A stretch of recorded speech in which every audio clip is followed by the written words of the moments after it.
Hi, I'm Dennis from Groove Art. I make music while wandering the world. You can check out some of my original music in the links below. I'm here in beautiful Copacabana Beach in Rio de Janeiro. Recently, I had a chance to sit down with my buddy and music mentor, Tobias, here on Copacabana Beach. And we chatted about lots of stuff, including what it's like to be a working musician here in Brazil. And I shared a little bit about my experience working with him as a student and learning a lot from him. We chatted for a long time, so we broke this into two different parts. This is part one, and you can check out part two in the link below. Here we are sitting on, is this Copacabana Beach? I think we are in Copacabana, if I'm not mistaken, or are we in Leme? I think we're on the border. We're somewhere on Copacabana Beach, Yes. which is here, and Leme might be there. So we're kind of somewhere here, but we're in Rio, Brazil. Beautiful place. Rio de Janeiro, Brazil. Hi everybody, here we are. It's my friend Tobias. Hello everyone. Or Tobias, if you want to be in the speak of Portuguese. So, when did we meet? We met about 2.5, 3 years ago? It feels like more than that, but I think you're right, 2.5 ago. In Vancouver. Yes. We met about 2.5-ish, maybe 3 years ago in Vancouver. So you were teaching a class. Yes, at Vancouver School of Music. And I was in your class. Yes. And you came by, and I expressed interest in coming to Brazil. I was crazy about coming to Brazil, and I'm finally here, man. Yes, made it. And then I was just playing bass at this class that I was teaching. That's right. But funny enough, on my contact at first, his name was Dennis Cavaquinho, because Dennis plays at everything, so. I was trying to learn some cavaquinho, and we took some lessons, and taught me a couple chords that I now forget. It's there. But it's on video somewhere. Yes. And I have to go and practice it. I think we also did a keyboard lesson, if I'm not mistaken. Keyboard. I actually have some video of us. I hopped on the drums, and I did a little bit of a bossa pattern. Yes, Tried right. to, and that was a lot of fun. So here we are in the real Brazil. Rio, Brazil. Like that is the true Brazil. Yeah. So I know Tobias because he's a friend, but he's also one of my music mentors and teachers. And so you play a lot of instruments. Yes, so I did go to school in Vancouver, like it's called Vancouver Community College for guitar, jazz guitar. But there I started also studying saxophone and clarinet. And it was one of the guys there, Dave Granter. Thank you, Dave, wherever you are. He was the one who, so you went in to study guitar? Yes. And at what point did he convince you and say, just learn? I think after the first year, I mentioned to him, just talking, that I had a saxophone in Brazil. An old saxophone, there was just no one was using it. So when I went to visit my family for Christmas, I brought the saxophone over to Vancouver with me. Okay. And then he was like, okay, come to my office every Friday. I'll teach you saxophone. I think he noticed that I was definitely interested in saxophone, and I think I was very keen in music schools. Like, super excited just to be there and to learn. So he decided to just come to my office on Fridays. I'll teach you saxophone. Were you like from zero at that point? From zero. I remember when I knew maybe just 7 out of all the 12 notes, and I was like so happy with my C major scale. So you had more than 50% notes you already knew. Yes. But I mean, after I would say about a year of saxophone, if I'm mistaken, I really got attracted to the clarinet by listening to some players in Vancouver playing clarinet. It was just so beautiful. So Francois, was he part of that? Francois was part of that, which was a clarinet teacher in the same school, a monster teacher. I remember going to a jazz concert, watching this guy playing clarinet. It was in a style like an older jazz, right, like 30s jazz, let's say, or like New Orleans, post New Orleans. It was just fantastic. I was like, oh my God, this instrument is beautiful. So I bought a clarinet off a singer at VCC. Her name was Sarah. Sarah, if you're watching this, thank you for... Blonde Sarah? No, Peruvian Sarah. Okay, I knew a Sarah, I can't remember her last name. Blonde Sarah, but Blonde Sarah, shout out to Blonde Sarah as well. And I bought a clarinet, and it just, Francois, the clarinet teacher there, just also helped me. And of course, the era that I played saxophone totally helped. So what were you doing with guitar at that time? You just basically abandoned it? No, I was still majoring in guitar. So my diploma, I got my diploma as a guitar player. So you did all that work and you did... Yeah, so saxophone and clarinet, it was my minor instruments.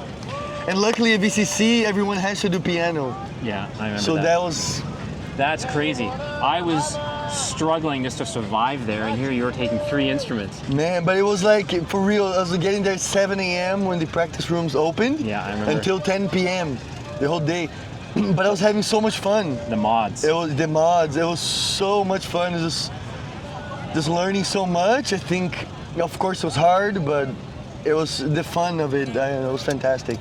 That's cool. So did you feel you were working triply as hard while you were there, or was it just... In one side, yes, but on the other hand, it was so fun, the learning. Okay. I think the peers were really nice too. Like the teachers were super supportive. So lots of energy. Yeah. And I guess as you know, once you're in music school, there's so much homework that sometimes you don't even have time to think about. You're just like, okay, I gotta record this, I gotta practice solfege, I gotta perf tech, which is a performance class next week. You had a complete, because you brought way more into the school. Mm-hmm. I could barely hear. Like solfege, I could barely tell you what note was higher than the other one. And at that point, they were already trying to get you to identify scales and to sing do, mi, so. That was all new for me. Yes. So I was I was playing catch up the second that I got in there. But did you get into the prep level, or you went straight to first year? For solfege? Yeah. Oh no, Ted Green all the way. Okay, Ted Green. I also did Ted Green. Ted Green in the summertime. Nice. And when I went to that, I thought, oh, maybe I'll be okay. And then I got to Paula. I was like, oh. Oh yes. But it's funny. I'm probably like 200% better than those days now. I mean, you're releasing your own music. You also play all the instruments like bass, drums, guitar. Well, I don't play. I mean, bass is my main, but the other ones it's a work in progress. Yeah, but you compose in them all. Composing, yeah. Okay, so you did VCC School of Music, got a diploma. And then you hung out in Vancouver for another 5 years. Yes, for another 5 years. Just get mainly working with music, but also I did a lot of labor work. So I worked at a moving company sporadically. Oh, I remember that, yeah. Which was a lot of fun too. I love lifting. Obrigado. Valeu! Aê! Woohoo! Our pastel is arriving. All right. But yeah, so I think one thing that I was very lucky with I was able to fill some kind of gap that didn't exist. So for example, I think I was the only clarinet player that played Brazilian music and Latin music in general, so like cumbia, maybe salsa as well. So I think I was able to get a lot of work and learn a lot because, could be wrong, but I think I was the only clarinet player that played choro music, which I learned in Vancouver, like playing at Boteco every Sunday, which is the Brazilian restaurant. Oh, really? They taught me, I didn't play choro before. Wow. So by playing with them every week, every Sunday for years and years, I learned really my samba. I learned from them. That's cool. But opa, aí sim. Our food just arrived. Look at this. Look wow. At being taken care of. The man himself. Perfeito. Okay. Seu cara. Quer beber alguma coisa? Por enquanto tô ótimo, valeu. Obrigado. Okay, the food just arrived. Nice. Man. But that was very lucky, I guess, so I guess Vancouver has a big Latin community, like Brazilians and Spanish Latinos speakers. And I guess I was lucky to maybe be at the right time, right place where I was the only clarinet player to play that kind of stuff. So I got so much work and I learned a lot. I think that's a weakness on my part. Like, so you just said that you learned choro away from Brazil, but with Brazilians, and you learn by playing.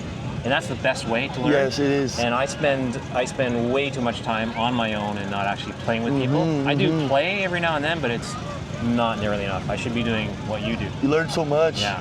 So then, after Vancouver, you've been back in Brazil for I think for about a year and a half. Yeah, I think 2 years now. 2 years already. Yeah. And Really? So let's say. Yeah, I guess it is. I think what month are we in? I think 1 year actually. I arrived in last week of February. Yeah. So I think almost a year. Wow, we've been did so many things. Okay. That's crazy. You lost But, track of time. Just back to the Vancouver thing. There's something about maybe being away from your culture that you end up appreciating way more. Yeah. Something about that. Yeah. Maybe I'll have the same thing after being here. Maybe I'm gonna want to Yes. see a bit more culture in Canada. Yes, for sure. But right now I'm enjoying here. So okay, so now you're here. You're working. You're basically full time. You're like one of the hardest hardcore musicians I know that actually Damn, lives, I'm glad. breathes, and lives this stuff. Yeah, even though we're just chilling at the beach now, normal times we're like go, Yeah. go, we're doing gigs. Practice. So, okay, so clarinet, saxophone, guitar. You play some piano, I think. Yes. I work with those first three ones and I teach piano. Okay. Especially in Vancouver, I taught a lot of kids, which financially helped a lot, you know what I mean? And with I think once you learn you learn a lot about music, they all become one, you know what I mean? The same little things I do on guitar, I can do that on piano. Maybe slightly different because I have more hands, but I think it all comes together, all the melody, harmony. That's what as soon as I decide to not break away, but as soon as I decide to experiment with other instruments, especially coming from bass, where I thought only about the bottom line and it was like this, and that's all I cared about. How does it feel? And does it sound good? And am I in time? That's all I thought about. Yes. I'm playing the root, so I'm not really thinking about chords. Yes. Even though I'm such a big part of the harmony, Yeah. I just play what the chart says, play the D, Yes, for sure. play the C, and maybe play the 5 on that, but Yeah. that's pretty well all I did.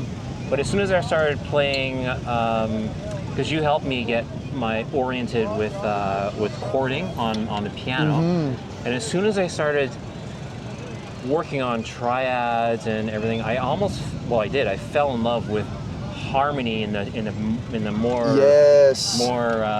real sense. Yes. I mean, bass is part of the harmony, but that's the point. It's part of. It's not Yes. everything. So as soon as I was able to play chords, I was like, oh. And then all of a sudden, when the chords came, I wanted to sing. I wanted to hear a melody. Yes. And one of my teachers, lots of my teachers would say, you got to learn how to play the melody on your bass. And so that also opened up Yes. a whole bunch of stuff where I fell in love with melody. Yes. And so the whole songwriting thing kind of was born out of that. Mm-hmm. So piano and guitar. But here, I hear you're working, you talk mostly about clarinet when you're working. Yeah, I think it's a bit of everything. It's funny thing, it goes in waves. Okay. Like the end of last year, 2024, I got a lot of work on guitar, playing 7-string guitar for forró music. When I first arrived, I'm back in Brazil, I played a lot of samba on guitar, lots of work on guitar. Then I got a lot of work on saxophone, playing frevo, But when you say guitar, we're talking nylon here, right? 7-string nylon, but I do steel 7-string, but it's not the steel like folk guitar steel. It's flat wounds. It's almost between the classic steel and nylon. How about electric? Do you play electric here? No. Not a lot of gigs for electric here? Not at all so far. In Vancouver you did, no? Very, very, very little. For some reason, Brazil rescued my guitar work.